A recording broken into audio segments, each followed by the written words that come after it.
अस्सलाम वालेकुम बेटियों और बेटों, आज हम बात करेंगे एक ऐसी शख्सियत की जिन्हें दुनिया शाह फैसल के नाम से जानती है। एक बहादुर बादशाह, एक दीनदार रहनुमा और एक सच्चे मुसलमान। शाह फैसल 1906 में पैदा हुए। छोटी उम्र ही से दीन से मोहब्बत, अदल और हिकमत उनकी शख्सियत का हिस्सा बन गई।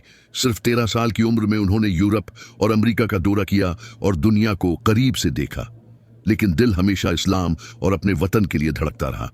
उन्होंने सऊदी अरब को जदीद दौर में दाखिल किया, लेकिन दीन के उसूलों पर कायम रखा।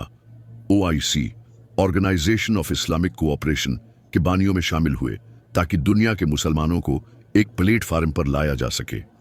1973 में फिलिस्तीन के हक में खड़े होते हुए उन्होंने तेल की बरामद रोक दी, जिससे पूरी दुनिया में हलचल मच गई।